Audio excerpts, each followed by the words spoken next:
Saat Azam sibuk mengurus surat perceraian demi mantan istrinya, Aisyah diam-diam mengambil seluruh aset dan mulai menata hidup sendiri. Tapi ketika Azam tiba-tiba berubah dan mengaku ingin memperbaiki semuanya, benarkah cinta itu masih ada, atau hanya kepanikan dari kehilangan? Malam itu, hujan turun perlahan, seolah ikut menangisi sesuatu yang tak mampu dikatakan oleh lidah. Lampu-lampu rumah menyala temaram, menggambarkan kesunyian yang kian nyata di dalam dinding-dinding rumah yang dulu selalu hangat oleh canda dan tawa. Aisyah duduk di tepi ranjang dengan pandangan kosong mengarah ke jendela. Jemarinya memainkan ujung selimut yang sedikit robek, hasil cakaran waktu dan kesibukan yang tak pernah ada habisnya. Di kamar sebelah, anak mereka sudah tertidur lelap, dibalut selimut bergambar kartun kesukaan. Tapi Aisyah belum ingin memejamkan mata. Ada yang mengganjal, ada sesuatu yang selama berminggu-minggu ini menyesakkan dadanya. Azam belum juga pulang. Sudah lewat dari waktu biasanya. Sudah tak terhitung berapa kali ia pulang larut atau bahkan tidak pulang sama sekali. Dulu, ketika masih dalam tahun-tahun awal pernikahan, Azam selalu mengabari.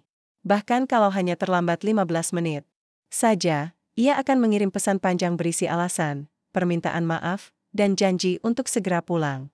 Tapi kini, tak ada satupun pesan masuk. Tak ada nada dering yang memecah sepi.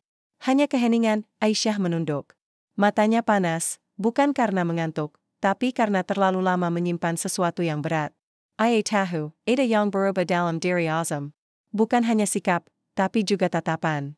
Cara Azam memanggil namanya pun terasa hambar, seperti seseorang yang mengucapkan kata dari kebiasaan, bukan dari hati. Pagi tadi, ketika Aisyah membereskan lemari pakaian, ia tak sengaja menemukan sesuatu. Sebuah map coklat yang tersembunyi di balik tumpukan kemeja yang jarang dipakai. Ia sempat ragu untuk membuka. Tapi rasa penasaran lebih kuat dari segalanya. Dan di dalam map itu, ada berkas surat perceraian. Jantung Aisyah seketika mencelos. Tangannya gemetar. Ia tak mampu berdiri setelah membaca nama mereka berdua tertulis jelas di lembaran putih itu. Lengkap dengan tanda tangan pengacara dan beberapa dokumen pelengkap. Tapi, tak pernah sekalipun Azam membicarakannya. Tak pernah ada percakapan serius. Tidak ada pertengkaran besar yang bisa dijadikan alasan. Semuanya tampak baik-baik saja. Atau setidaknya, Aisyah mencoba mempercayai bahwa semuanya akan baik-baik saja. Namun nyatanya, diam Azam menyimpan banyak hal yang selama ini ia abaikan. Apa salahku? Bisik Aisyah pelan, nyaris seperti gumaman. Pada dirinya sendiri. Pertanyaan yang tak butuh jawaban, karena ia tahu, ia takkan mendapatkannya dari mulut Azam. Beberapa hari terakhir, Aisyah juga mulai mencurigai ada yang lain. Seorang wanita. Bukan orang asing.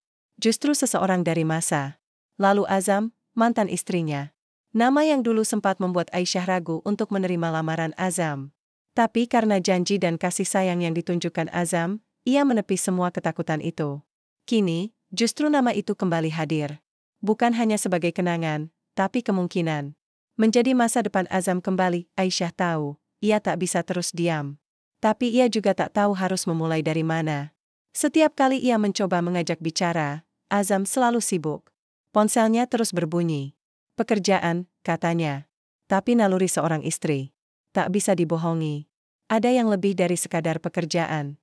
Ada sesuatu yang membuat Azam menjauh, meski secara fisik mereka masih berada di rumah yang sama. 1 jam berlalu. 2 jam. Jam di dinding berdetak pelan, seperti ikut menghitung sisa waktu yang Aisyah miliki dalam rumah tangga ini. Hatinya mulai lelah. Bukan karena harus menunggu, tapi karena harus menahan semua yang ia rasakan sendirian. Ketika akhirnya suara pintu depan terdengar terbuka, Aisyah sontak berdiri. Ia berjalan ke ruang tamu, menanti wajah suaminya yang selama ini tak ia kenali lagi. Azam mesak tanpa suara. Jaketnya basah. Wajahnya lelah. Dan saat tatapan mereka bertemu, tak ada lagi kehangatan di mata Azam. Kamu belum tidur? Tanya Azam. Datar, Aisyah menelan ludah. Suaranya tercekat. Gak bisa tidur. Azam tak menjawab.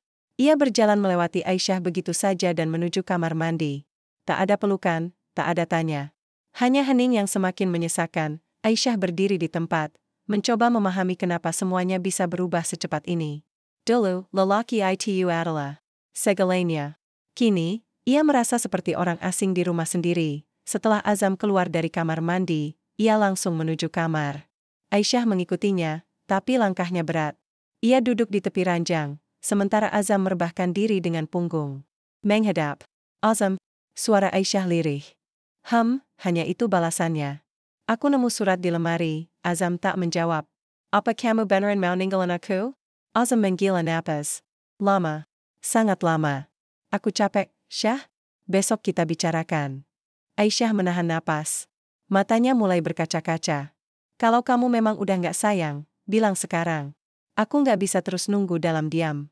Azam bangkit perlahan. Duduk. Menatap Aisyah dengan mata yang entah sedang marah, sedih, atau kosong. Bukan masalah sayang atau enggak. Tapi ada hal-hal yang kamu nggak ngerti. Aku bisa ngerti kalau kamu mau bicara. Azam mengalihkan pandangannya. Besok, Syah. Aku beneran capek. Dan dengan itu, ia berbaring lagi, memunggungi Aisyah untuk kedua kalinya. Aisyah menunduk. Takeda air mata yang keluar malam itu. Hatinya sudah terlalu lelah untuk menangis. Ia bangkit perlahan, keluar dari kamar, lalu duduk di ruang tengah. Di sana, dalam sunyi yang hanya ditemani detak jam dinding dan suara hujan yang masih turun pelan, Aisyah membuat satu keputusan dalam hati, jika esok datang tanpa kejelasan, maka ia akan menyiapkan dirinya. Bukan sebagai istri yang berharap, tapi sebagai ibu yang harus melindungi anaknya, dan malam itu, di dalam dada Aisyah, cinta perlahan berubah menjadi pertahanan. Hujan yang semalam turun perlahan, kini meninggalkan jejak air di kaca jendela ruang makan. Pagi datang tanpa salam, hanya membawa hawa dingin yang menusuk tulang, dan hati Aisyah pun tak berbeda, beku, dingin, nyaris tak bernyawa. Ia menyiapkan sarapan seperti biasa. Tangannya bekerja otomatis, memanaskan nasi, menggoreng telur, menuangkan susu ke gelas kecil bergambar binatang untuk anaknya.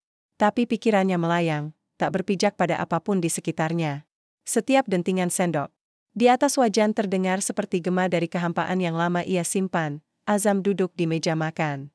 Wajahnya masih sama, lelah, tak tersentuh emosi. Sejak membuka mata, ia belum mengucapkan satu pun kata. Aisyah menyuguhkan sarapan, lalu duduk di seberangnya. Pandangan mereka bertemu sebentar, lalu berpaling sesaat itu juga anak mereka, Alia. Duduk di antara mereka sambil tersenyum polos. Ia mengobrol sendiri, menceritakan mimpi tentang kebun binatang dan badut yang memberinya balon warna-warni. Tak satu pun dari orang tuanya menanggapi dengan tawa seperti biasanya. Alia tetap riang. Belum mengerti bahwa dunia kecilnya sedang berada di ambang keretakan. Sayang, nanti mama jemput kamu agak siangan, ya. Mama ada urusan sebentar, ujar Aisyah pelan sambil menyuapkan sendok ke mulut Alia. Azam hanya melirik, tapi tidak bertanya. Aisyah menahannya. Ia ingin Azam bertanya. Ia ingin pria itu peduli. Tapi pagi ini, seperti pagi-pagi sebelumnya, Azam terlalu sunyi untuk dimengerti. Setelah mengantar Alia ke sekolah, Aisyah tidak langsung pulang. Ia duduk sendirian di dalam mobil, menatap dashboard tanpa benar-benar melihat. Ada sesuatu yang menyesakkan di dadanya, tapi tidak bisa dikeluarkan. Begitu saja. Rasa marah, kecewa, takut, dan kehilangan bercampur aduk, menyatu dalam diam yang menggila. Ia memutar ingatan. Dulu, Azam bukan lelaki seperti ini. Ia bisa mengingat jelas bagaimana Azam memperjuangkannya. Menemui orang tua Aisyah berkali-kali. Membawa setangkai bunga mawar setiap kali datang berkunjung. Mengirim pesan panjang setiap malam sebelum tidur. Bahkan setelah menikah, Azam adalah suami yang penuh kejutan kecil. Aisyah pernah menangis haru saat mendapati satu kertas kecil bertuliskan, "Kamu adalah alasanku tersenyum setiap hari," diselipkan di dalam dompetnya. Tapi kini, semua itu terasa seperti dongeng basi yang tak lagi relevan. Apa yang salah? Kapan tepatnya semuanya mulai berubah? Aisyah menggenggam erat kemudi mobil. Ia tahu, ini bukan hanya tentang perasaan diabaikan. Ini tentang keterasingan. Tentang menjadi orang luar di rumah sendiri. Dan yang paling menyakitkan, tentang menyaksikan seseorang yang pernah begitu mencintaimu, kini tak lagi menatapmu dengan cara yang sama. Ia mengeluarkan ponsel, membuka pesan-pesan lama dari Azam. Ada banyak kenangan di sana. Tapi saat ia menggulir ke pesan-pesan terbaru, semuanya berubah. Hanya ada jawaban singkat, bahkan terkadang satu kata pun tak dibalas. Aisyah menghela napas panjang. Hujan mulai turun lagi. Deres membasahi kaca depan mobil dan memburamkan pandangannya. Ia tahu ia harus mulai kuat. Bukan hanya demi dirinya, tapi demi Alia yang tak tahu apa-apa. Ia menyalakan mesin mobil dan mengarahkan kemudi ke sebuah tempat yang sudah lama tidak ia kunjungi. Rumah sahabatnya, Farah. Farah adalah satu dari sedikit orang yang tahu cerita cinta Aisyah dari awal.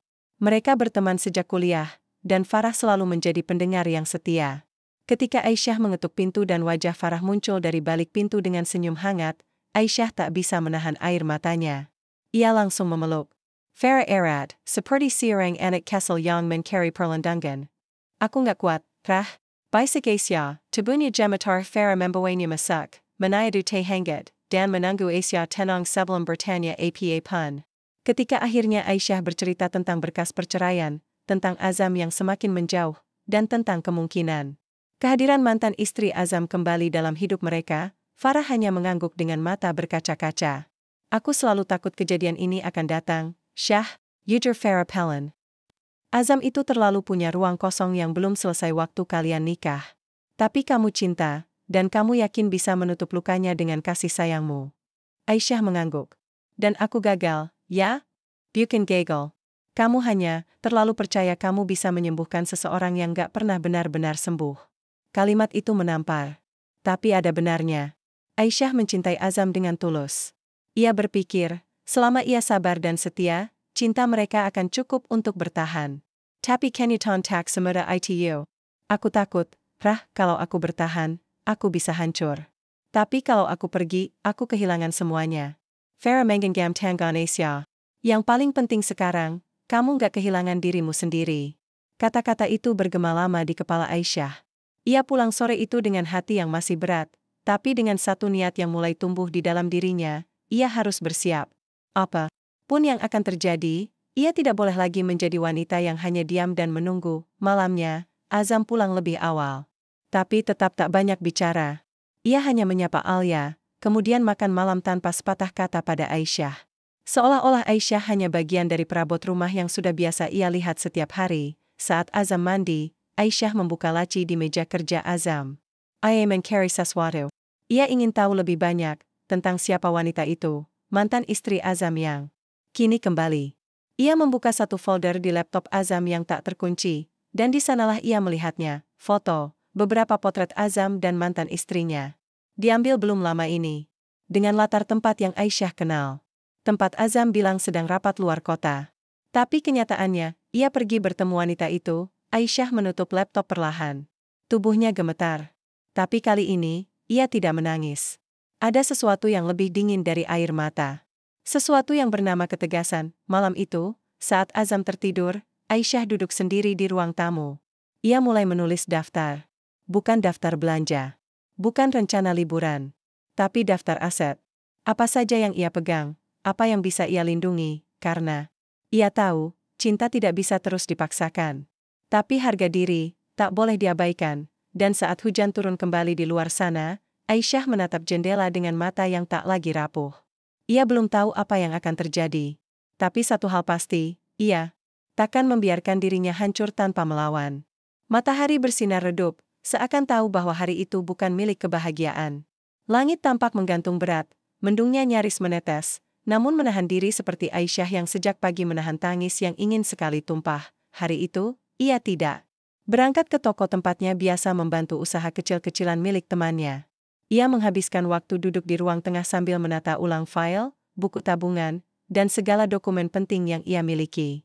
Alia sedang bermain balok kayu di dekatnya, sesekali menyodorkan bentuk-bentuk tak beraturan yang disebutnya istana.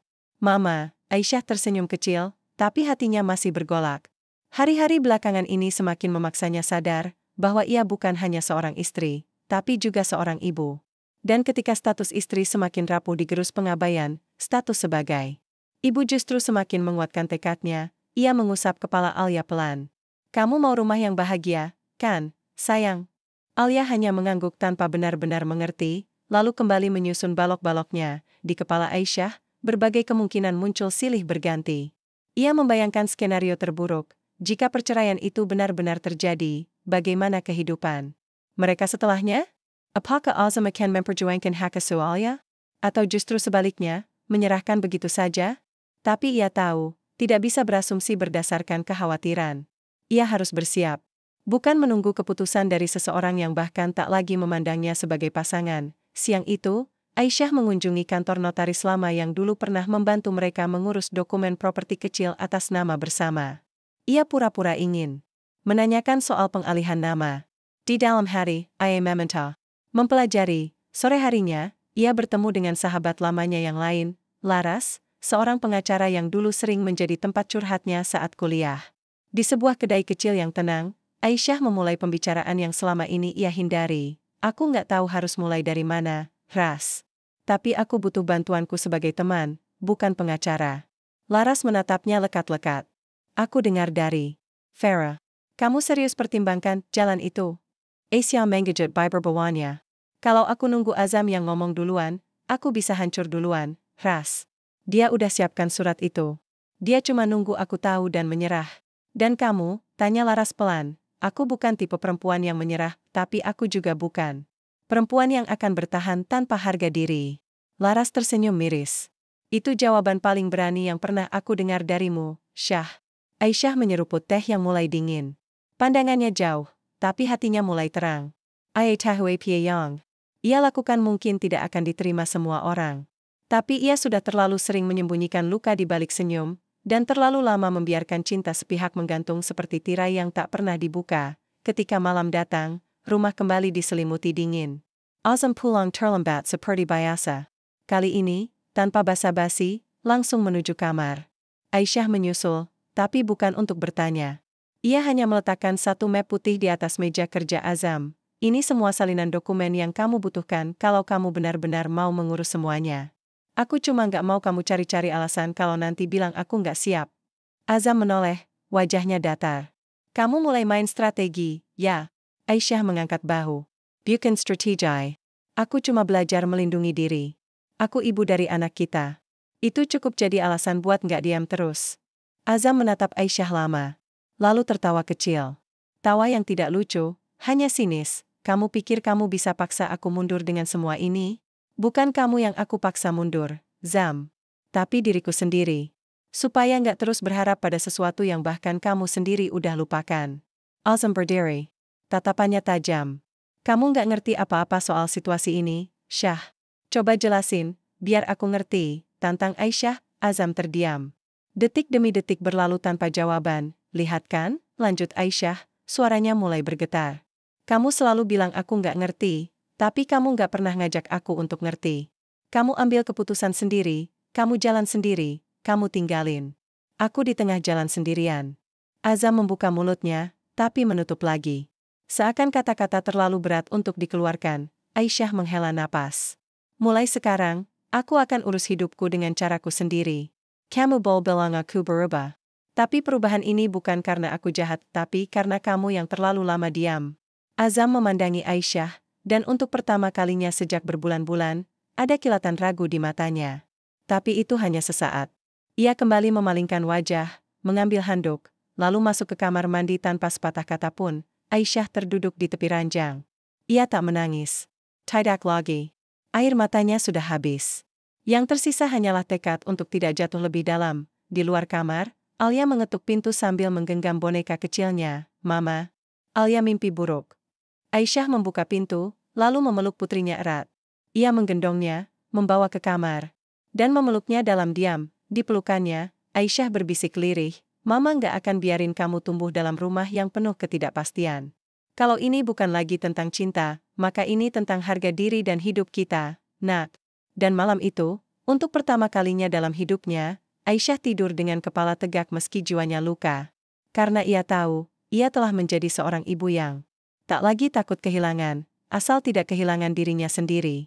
Pagi menyelinap masuk lewat celah tirai kamar, mengusir kegelapan malam yang begitu dingin dan sunyi. Tapi meski hari baru telah tiba, tidak ada yang terasa baru bagi Aisyah, selain keteguhan hatinya yang kini mulai mengeras seperti batu. Azam masih di sampingnya, terlelap dalam tidur yang entah mimpi apa isinya. Wajahnya tenang, seperti tak ada luka, tak ada kekacauan. Tapi bagi Aisyah, tenang itu adalah topeng. Sebuah lapisan palsu yang menutupi segala yang selama ini tersembunyi.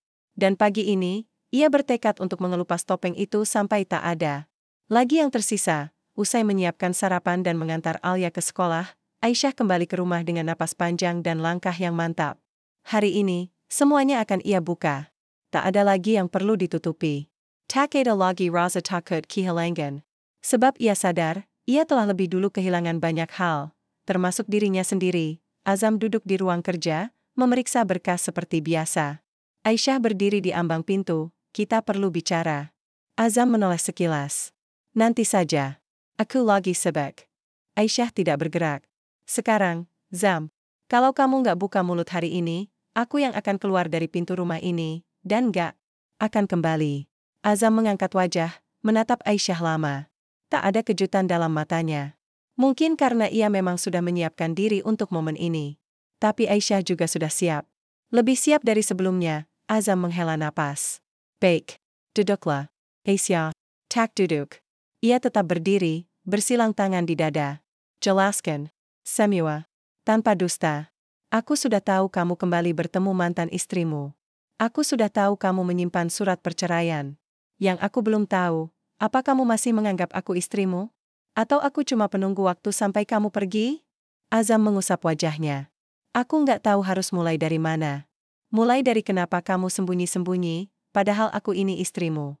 Suara Aisyah mulai meninggi. Apa aku terlalu jujur selama ini sampai kamu pikir aku pantas dibohongi? Bukan gitu, Azam berdiri. Kamu nggak ngerti kondisi sebenarnya, Syah. Lalu bikin aku ngerti. Jangan terus-terusan bilang. Aku nggak ngerti padahal kamu bahkan nggak pernah ngajak aku untuk tahu. Azam menatap istrinya, lalu akhirnya berkata dengan suara berat, mantan istriku, dia datang lagi. Beberapa bulan lalu. Dia bilang, anak kami dari pernikahan dulu sakit dan butuh aku. Dia minta bantuanku, secara emosional, dan kehadiran. Aisyah.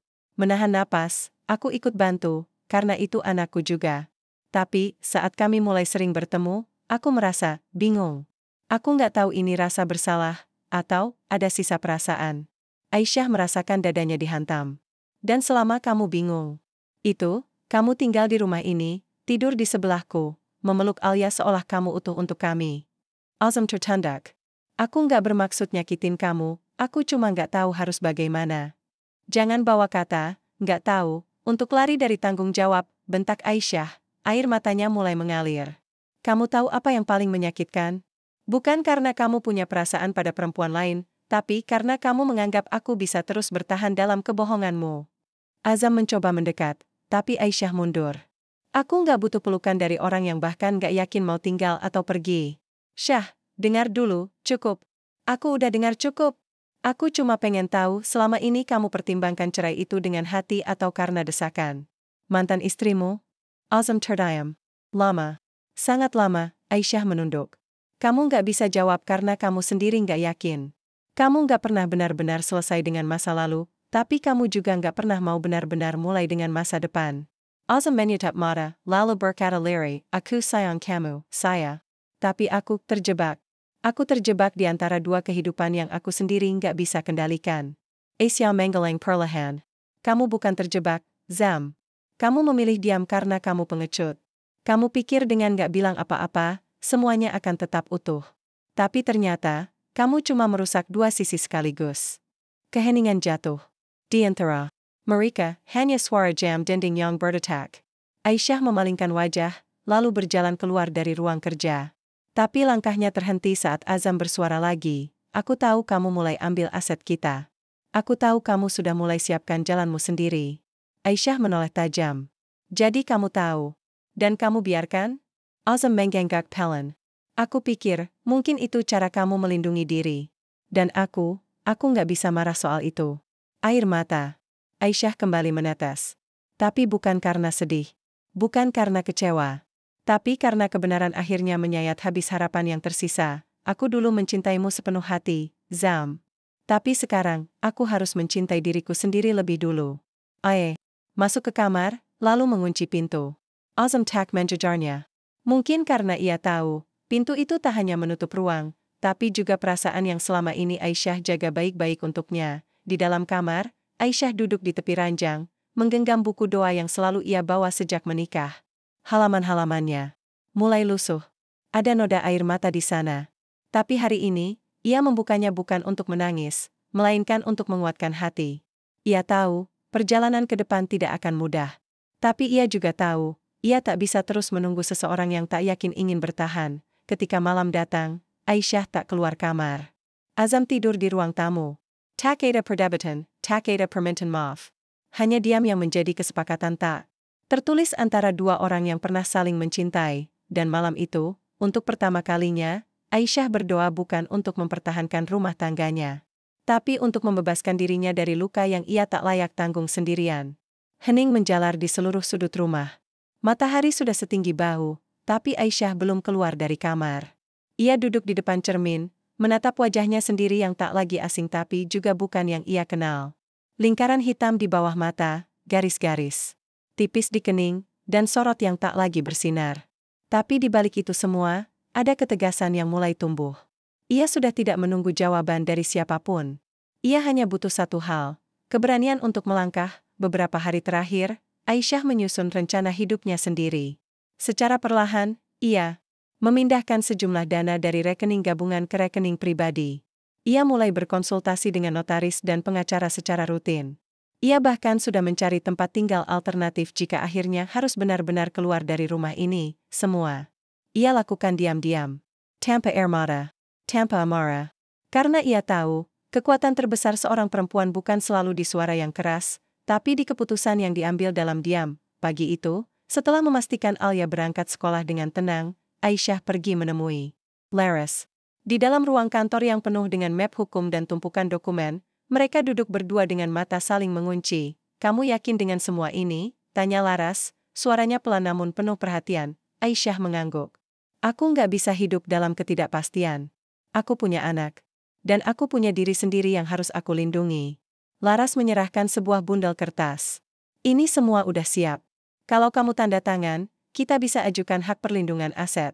Dulu. Jadi kalau nanti kamu pisah, nggak ada satupun yang bisa diambil seenaknya dari kamu, termasuk properti yang kamu beli dari uang pribadimu."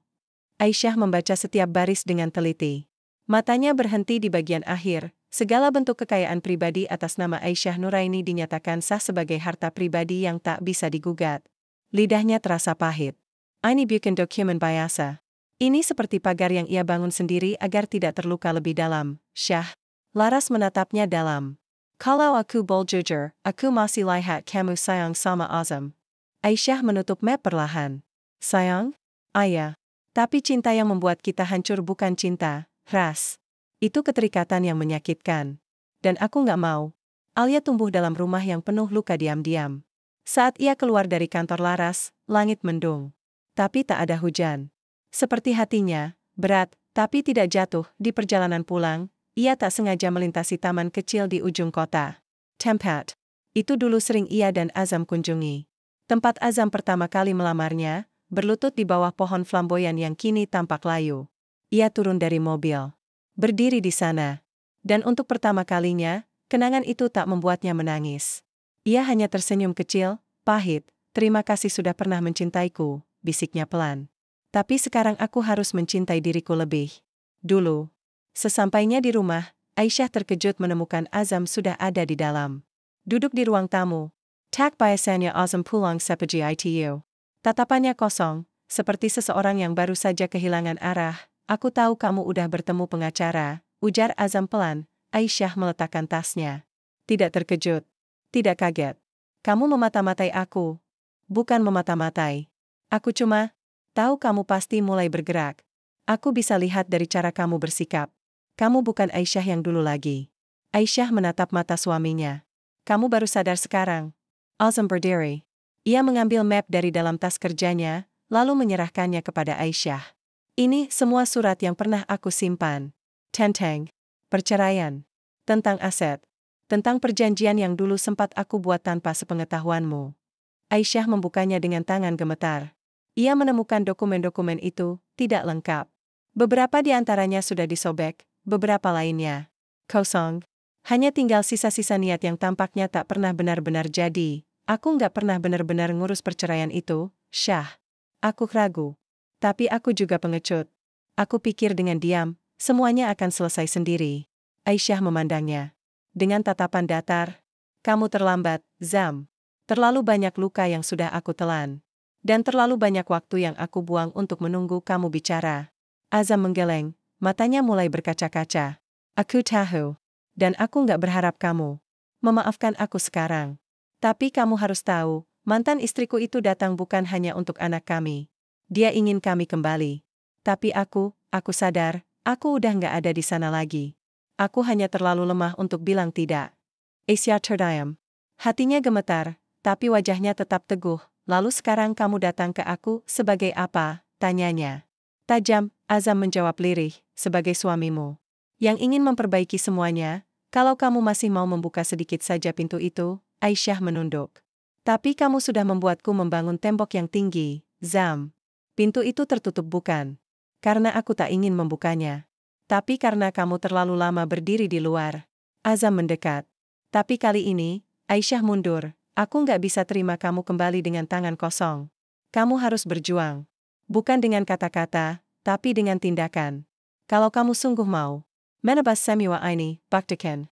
Bukan pada aku saja, tapi pada Alia. Azam menandak. Aku akan lakukan apapun. Aisyah menggenggak pelan. Kalau begitu, mulai dari sekarang, kamu bukan lagi suami yang tinggal dalam rumah ini. Kamu adalah tamu yang sedang memperbaiki rumah yang pernah kamu hancurkan. Dan malam itu, untuk pertama kalinya, Azam tidur di kamar bawah, sendirian. Sementara Aisyah tidur memeluk Alia, dengan hati yang tidak lagi terbelah. Ia tahu, luka ini belum sembuh. Tapi setidaknya, ia kini punya satu hal yang dulu tak ia miliki, kendali atas dirinya sendiri. Azam berdiri sendirian di beranda rumah, di bawah cahaya bulan yang samar. Dingin merambat dari lantai ke telapak kakinya, lalu naik pelan ke dadanya yang kosong. Malam sudah larut, suara jangkrik bersahut-sahutan di kejauhan, tapi pikiran Azam terus bergema pada satu suara Aisyah yang mengatakan bahwa ia bukan lagi suami, melainkan tamu di rumah yang dulu ia bangun. Dengan perempuan yang dulu ia raya dengan janji. Dengan anak yang kini tak lagi bisa ia peluk tanpa izin, ia menarik napas panjang. Dulu, semua tampak mudah. Cinta terasa cukup. Rumah tangga berjalan seperti air mengalir. Aisyah tak pernah menuntut banyak, hanya ingin didengar, dihargai, disayangi. Tapi Azam, entah sejak kapan ia mulai hilang arah. Entah sejak kapan bayangan masa lalu lebih sering ia kejar, seolah masa kini tak cukup bernilai. Beberapa hari terakhir menjadi pukulan yang tidak pernah ia bayangkan. Ia pikir Aisyah akan terus diam. Ia pikir Aisyah akan tetap menjadi perempuan sabar yang menerima semua luka dalam senyap. Tapi ternyata, yang ia abaikan perlahan berubah jadi bara. Dan sekarang, ia berdiri di sisi pintu, bukan lagi sebagai pemilik, tapi penebus yang tak tahu harus mengetuk dengan tangan kanan atau kiri. Sementara itu, Aisyah menjalani hari-harinya dengan keheningan yang lebih kuat. Ia tak banyak bicara, tapi setiap geraknya penuh makna. Ia tetap menyiapkan makan untuk Azam, bukan karena cinta, tapi karena Alia belum tahu apa yang sedang terjadi. Di depan anaknya, Aisyah masih menjaga citra rumah yang utuh. Tapi di dalam dirinya, ia sedang menyusun masa depan yang tak akan lagi disandarkan pada satu nama. Suatu sore, Azam mencoba mendekati Alia. Mereka bermain di halaman belakang, membangun rumah-rumahan dari kardus bekas. Alia tertawa saat Azam membuat suara hewan, dan untuk sesaat, Azam merasa ada yang kembali padanya. Namun saat ia menoleh ke jendela lantai atas, ia melihat Aisyah berdiri di sana. Tidak tersenyum. Tidak marah. Hanya menatap. Tatapan itu bukan tatapan cinta. Bukan pula benci. Itu adalah tatapan seorang ibu yang sedang mengawasi, menilai, memastikan. Beberapa hari kemudian, Azam memberanikan diri menemui Aisyah saat malam mulai tenang. Alia sudah tidur. Rumah sunyi. Syah, panggil Azam pelan dari ambang pintu kamar. Aisyah membuka pintu sedikit. Ada apa? Aku mau bicara. Bukan sebagai suami, tapi sebagai orang yang ingin ditebus kesalahannya. Aisyah membuka pintu. Lebih lebar, tapi tak mempersilakan masuk. Ia berdiri di sana, tenang, siap mendengar. Aku tahu aku nggak punya alasan yang bisa membenarkan semua yang aku lakukan.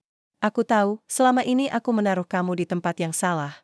Aku pikir, dengan kamu tetap di rumah ini, aku nggak akan kehilangan. Tapi ternyata, kehilangan itu bukan soal fisik. Kamu udah jauh sebelum kakimu benar-benar melangkah keluar. Aisyah menahan napas. Tidak menyela, aku sempat ketemu mantan istriku lagi, Syah. Dan aku tahu, dia bukan masa depan. Dia adalah sisa yang belum aku tutup rapat. Tapi kamu. Pintu yang kubuka lebar, lalu aku tinggalkan terbuka sampai angin masuk dan menghancurkan isi rumah. Suara Azam bergetar. Matanya mulai memerah. Aku nggak datang malam ini buat minta kamu maafkan aku. Aku tahu itu bukan hakku lagi. Aku cuma mau bilang, aku siap bertanggung jawab. Bukan dengan kata-kata, tapi dengan tindakan. Dan aku butuh kamu tahu itu, meski kamu nggak percaya lagi. Aisyah diam. Lama, aku akan tetap di rumah ini, kalau kamu izinkan. Tapi sebagai ayahnya Alia, bukan suamimu.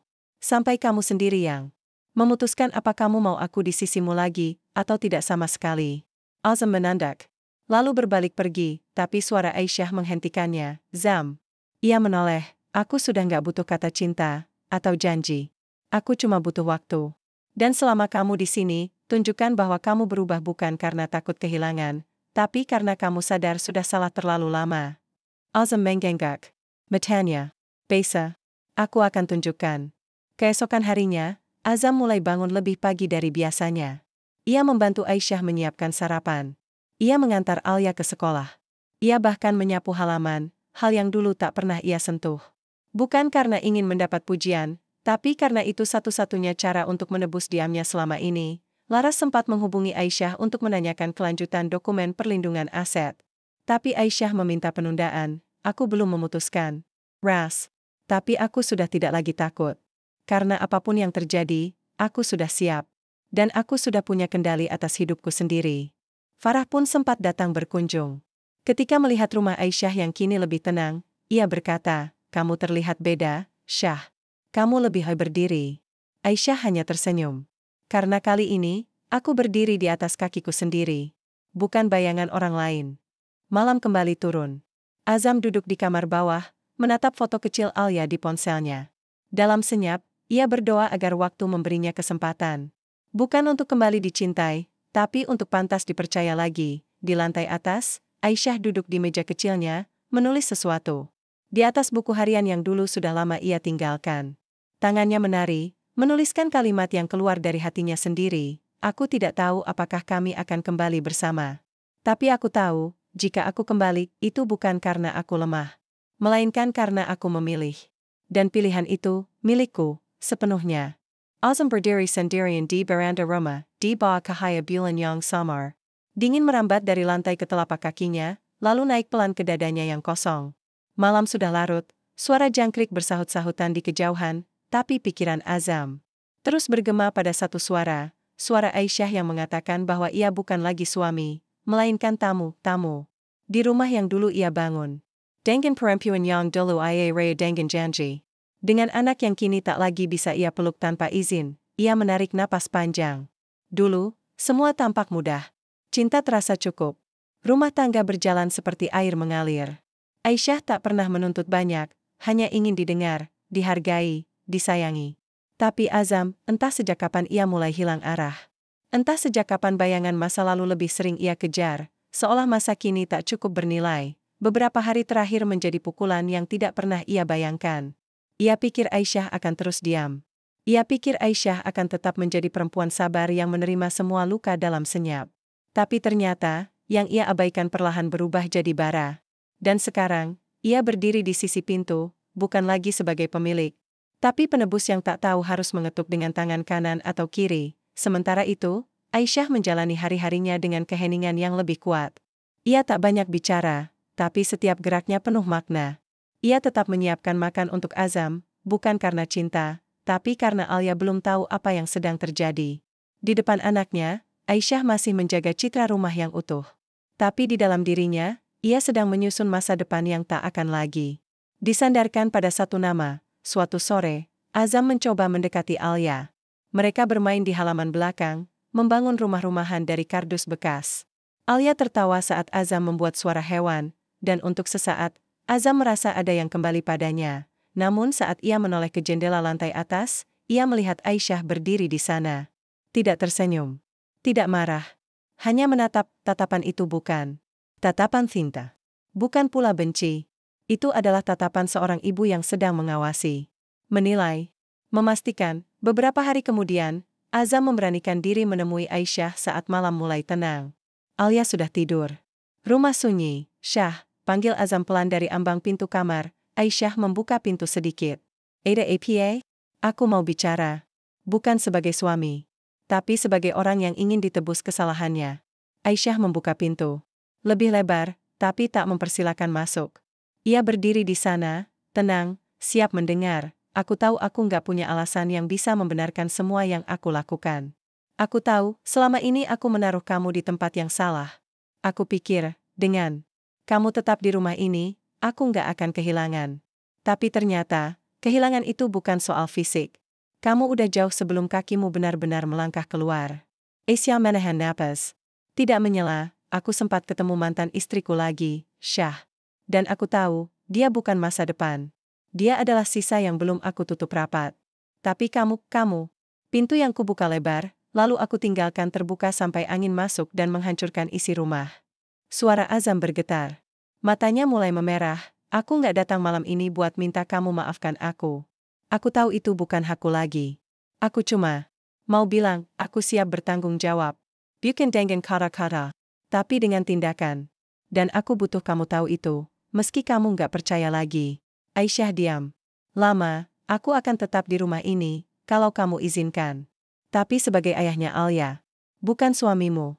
Sampai kamu sendiri yang memutuskan apa kamu mau aku di sisimu lagi, atau tidak sama sekali. Azam menandak. Lalu berbalik pergi, tapi suara Aisyah menghentikannya. Zam. Ia menoleh, aku sudah nggak butuh kata cinta, atau janji. Aku cuma butuh waktu.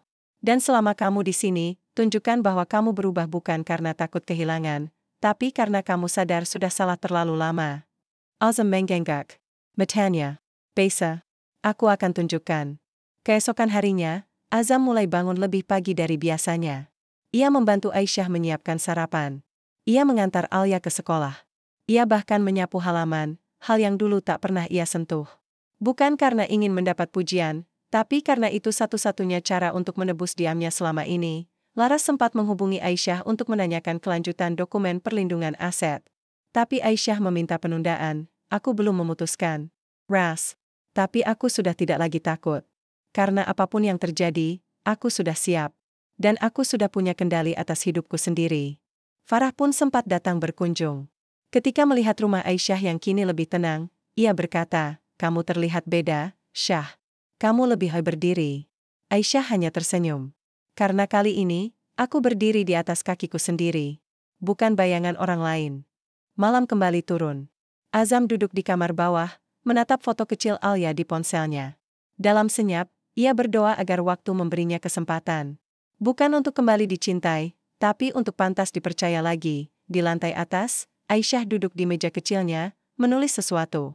Di atas buku harian yang dulu sudah lama ia tinggalkan. Tangannya menari, menuliskan kalimat yang keluar dari hatinya sendiri. Aku tidak tahu apakah kami akan kembali bersama. Tapi aku tahu, jika aku kembali, itu bukan karena aku lemah. Melainkan karena aku memilih. Dan pilihan itu, milikku, sepenuhnya. Langit pagi terlihat jernih, angin menghembus lembut dari jendela kamar Aisyah yang terbuka sebagian. Tirai tipis menari pelan, seakan membisikkan bahwa hari ini tak akan sama dengan kemarin. Tidak akan ada lagi ruang untuk ragu. Tidak ada lagi tempat untuk menggantungkan hati di awang-awang. Aisyah duduk di kursi kayu tua dekat meja rias, rambutnya dibiarkan terurai, dan di pangkuannya terletak buku harian yang sejak seminggu terakhir selalu menemaninya. Ia telah menulis banyak hal, luka, kekuatan, amarah, bahkan ketenangan yang baru ia kenal. Tapi hari ini, ia menutup halaman terakhir dengan satu kalimat yang menggetarkan, aku bukan lagi perempuan yang menunggu, tapi yang memilih. Keputusan itu telah tumbuh perlahan di hatinya. Seperti benih yang disiram setiap malam dengan rasa kecewa, dan kini telah menjadi pohon besar yang akar-akarnya tak bisa dicabut lagi oleh cinta yang terlambat datang. Di bawah, Azam sudah menyiapkan sarapan. Ia memang berubah, dari cara menata piring, menyeduh teh, hingga menyambut Alia dengan senyum tulus. Tapi Aisyah tahu, perubahan itu datang setelah semuanya nyaris runtuh. Dan meski ia menghargainya, ia tak bisa begitu saja membiarkan luka-luka lamanya sembuh tanpa bekas. Saat mereka duduk di meja makan, Alia bercerita dengan semangat tentang sekolahnya, tentang tugas menggambar keluarga, dan betapa ia menggambar. 3 orang yang sedang memegang tangan satu sama lain. Kepalanya mama aku gambar lebih besar, karena mama paling sabar, ucap Alia bangga. Azam tersenyum, tapi matanya berkaca. Aisyah hanya mengelus kepala anaknya pelan. Dalam hati, ia merasa nyeri, karena meskipun keluarga itu tampak utuh di atas kertas, kenyataannya mereka tinggal di atas tanah yang hampir retak. Setelah Alia berangkat sekolah, Aisyah mengajak Azam bicara. Kali ini bukan di ruang tamu, bukan. Di kamar, tapi di taman kecil belakang rumah. Di sana dulu Azam pernah menanam pohon mangga yang kini sudah mulai berbuah. Tempat itu saksi bisu dari masa-masa awal pernikahan mereka, dan kini akan menjadi saksi keputusan paling penting dalam hidup mereka. Aisyah membuka pembicaraan dengan suara tenang.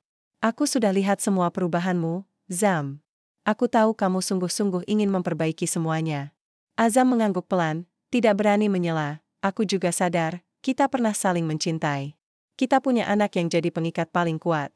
Tapi semua itu nggak cukup kalau nggak ada saling menghargai dan jujur. Azam menandak. Aku nggak bisa minta kamu maafkan aku sekarang. Tapi aku berharap kamu lihat usahaku. Aku lihat, potong Aisyah. Tapi melihat bukan berarti menerima kembali. Aku bukan lagi perempuan yang sama. Aku udah berdiri terlalu jauh dari tempat kita dulu. Dan saat aku menoleh ke belakang, aku lebih banyak melihat luka dibanding tawa. Azam terdiam. Matanya mulai basah. Aku bukan membenci kamu, Zam, lanjut Aisyah. Aku cuma nggak mau mencintai seseorang yang dulu membiarkan aku terjatuh sendirian.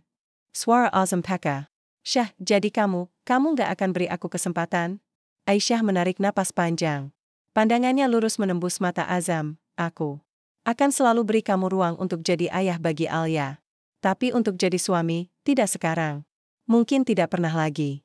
Aku bukan perempuan yang bisa menutup luka hanya karena seseorang kembali mengetuk pintu. Aku butuh lebih dari sekadar penyesalan. Aku butuh waktu. Aku butuh damai. Dan damai itu tidak aku temukan saat bersamamu. Azam mengejut Biber, menahan tangis yang nyaris peka.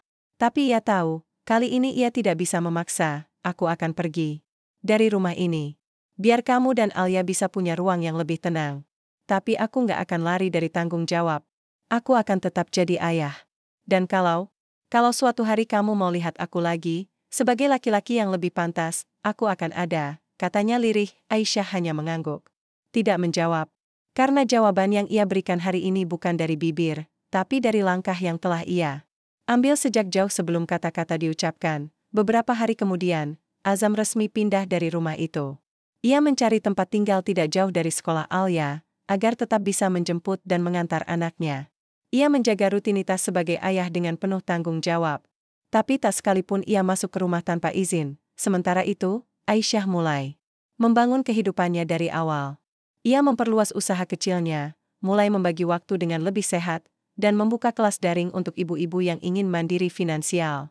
Di tengah kesibukan barunya, ia menemukan hal yang selama ini hilang. Diri sendiri. Laras sempat kembali menanyakan soal dokumen perceraian dan perlindungan aset, tapi Aisyah menjawab singkat, simpan dulu.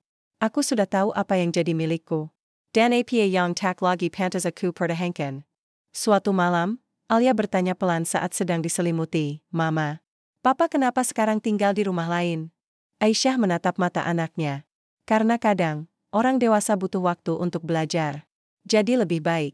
Tapi meski rumah kami beda, cinta kami buat kamu tetap sama. Alia mengangguk kecil, lalu memeluk ibunya erat. Aku sayang Mama. Aku sayang Papa juga. Aisyah tersenyum, menahan haru. Mama juga sayang kamu, Nak. Dan cinta Mama buat kamu, nggak akan pernah pindah. Malam itu, setelah Alia tidur, Aisyah duduk di ruang tamu, memandangi seisi rumah. Yang kini terasa lebih lapang. Hening. Tapi hening yang tidak lagi menakutkan. Hening yang memberi ruang untuk bernapas. Ia membuka buku harian kecilnya, menulis dengan tenang, hari ini aku memutuskan untuk tidak memaksa orang lain tetap tinggal. Karena akhirnya, yang benar-benar tinggal bersamaku adalah diriku sendiri. Dan, dengan itu, Aisyah menyadari, keputusan yang tak bisa mundur bukan karena ia tak bisa memaafkan, tetapi karena ia akhirnya memahami bahwa cinta paling murni adalah cinta yang tidak menyakiti. Hujan turun sejak pagi, mengetuk atap rumah seperti ingin mengantar sesuatu yang telah lama tertunda. Daun-daun di halaman belakang bergoyang lembut, membawa aroma tanah basah yang menguar hingga ke dalam ruang tamu. Aisyah berdiri di balik tirai, memperhatikan butiran air yang jatuh dari langit, tak terbendung, tak bisa ditolak, hanya bisa diterima. Sudah cukup lama Azam pergi dari rumah itu. Tapi jejaknya tidak serta-merta menghilang. Cangkir favoritnya masih tergantung di dapur. Sandalnya masih terselip di bawah tangga. Dan foto keluarga mereka masih tergantung di dinding, tidak disentuh sedikit pun oleh Aisyah. Bukan karena ia belum bisa melepaskan, tapi karena ia sedang belajar berdamai dengan kenangan yang pernah ia jaga sepenuh hati. hari ini Aisyah mengajak Alia pergi ke sebuah acara di sekolah. Akara pentaseni kesel-keselan. Alia akan tampil menyanyikan lagu tentang keluarga. Sejak semalam anak itu berlatih di depan cermin, menghafal lirik sambil sesekali meniru gaya bernyanyi yang ia lihat dari video. Tiba di sekolah, suasana ramai.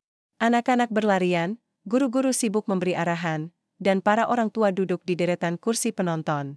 Aisyah mengenakan baju sederhana, jilbab abu-abu lembut, dan raut tenang yang ia bawa kemanapun kini. Tapi ketika ia menoleh ke kanan, ia tertegun. Azam ada di sana. Berdiri diam, memegang buket kecil bunga plastik yang warnanya mulai memudar karena hujan yang sempat membasahinya di perjalanan. Tatapan mereka bertemu, tak ada senyum. Tak ada tiger sapa, hanya enggukan kesel. Sebuah pengakuan diam bahwa mereka masih di dunia yang sama, meski telah memilih jalan berbeda. Alia tampil dengan suara yang jernih dan mata yang sesekali mencari wajah kedua orang tuanya di antara penonton. Saat ia melihat Azam dan Aisyah, senyumnya melebar, dan suaranya semakin lantang. Lagu itu sederhana, tentang rumah, tentang ayah, tentang ibu. Tentang bagaimana keluarga tidak selalu satu atap, tapi bisa tetap satu hati. Air mata Aisyah menetes. Pelen. Bukan karena sedih, tapi karena lagu itu seolah mewakili isi hatinya yang paling dalam. Ia tak pernah ingin Alia tumbuh dalam kehilangan. Ia hanya ingin anaknya mengerti bahwa cinta bisa berubah bentuk, tapi tidak pernah hilang. Setelah acara selesai, Azam menghampiri mereka. "Hai, Alia," ucapnya, berjongkok di depan sang anak. "Papa datang." Alia langsung memeluknya erat. Azam memeluk balas, lalu menyodorkan bunga yang ia bawa. "Untuk penyanyi terbaik hari ini." Alia mengambilnya sambil tertawa.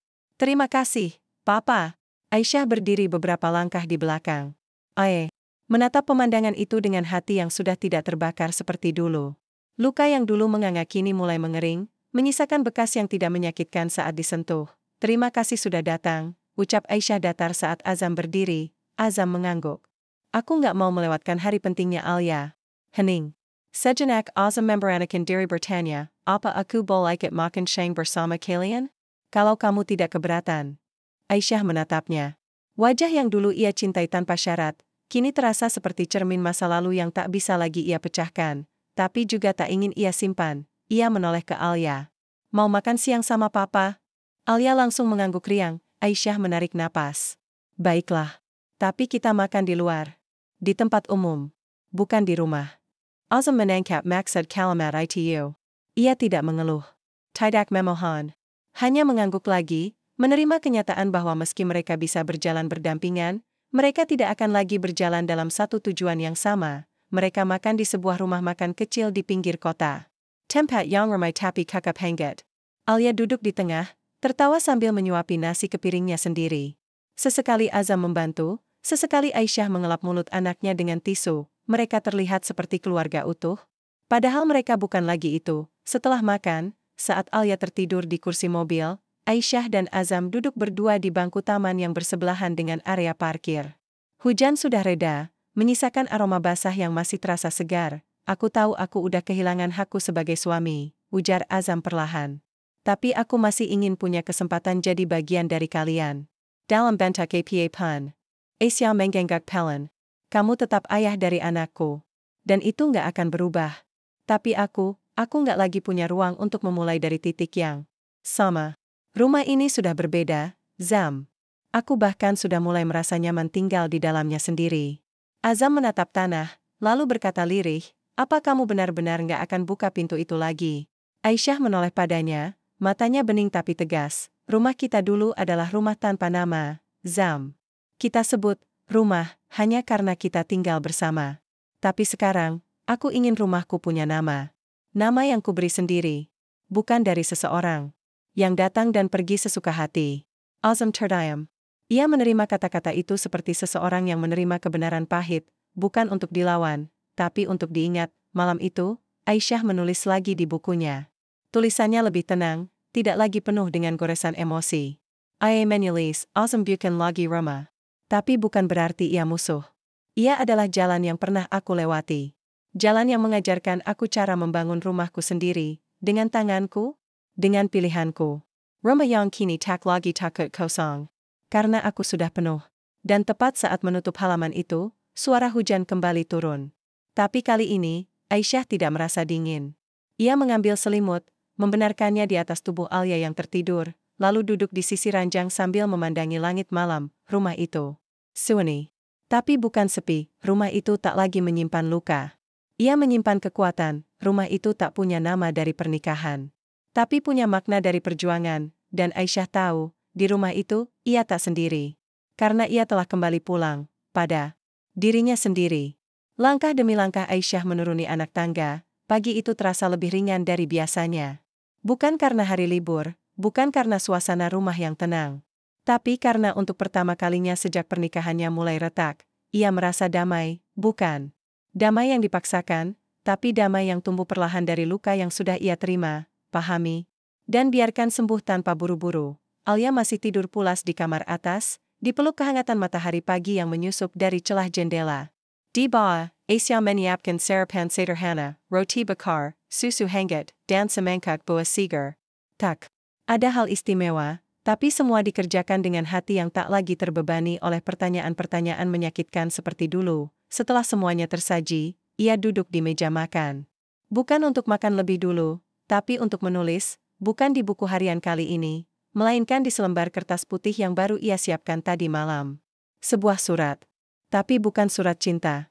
Ini adalah surat perpisahan, bukan kepada Azam, melainkan kepada dirinya sendiri yang dulu pernah begitu menyiksa hati dengan harapan-harapan yang tak dijaga. Untuk Aisyah yang pernah terus menunggu dan bertanya, kenapa tidak dicintai seutuhnya? Kini, kamu tak lagi butuh jawaban. Sebab mencintai diri sendiri lebih dari cukup untuk membuatmu bertahan. Jangan sesali kesabaranmu. Jangan tangisi penantianmu. Karena semua itu adalah bukti bahwa kamu telah memilih untuk tetap lembut, meski dunia memberimu alasan untuk keras. Kamu telah kembali. Bukan kepada siapapun, tapi kepada dirimu sendiri. Tangannya gemetar saat melipat surat itu. Tapi bukan karena takut, justru karena lega. Karena selama ini, yang ia cari bukan kepastian dari Azam, bukan juga ucapan maaf yang panjang, tetapi ketenangan dalam diri yang akhirnya ia temukan setelah semua topeng runtuh. Hari itu ia punya janji dengan komunitas ibu-ibu di kotanya. Ia diminta menjadi pembicara dalam kelas mandiri keuangan. Siapa sangka, perempuan yang dulu hanya bergantung pada dompet suaminya, kini berdiri membimbing perempuan lain untuk percaya bahwa mereka bisa berdiri di atas kaki sendiri, di atas panggung. Kecil yang sederhana, Aisyah berbicara tanpa naskah. Semua yang keluar dari bibirnya datang dari pengalaman hidup yang sebenarnya lebih dalam dari buku manapun.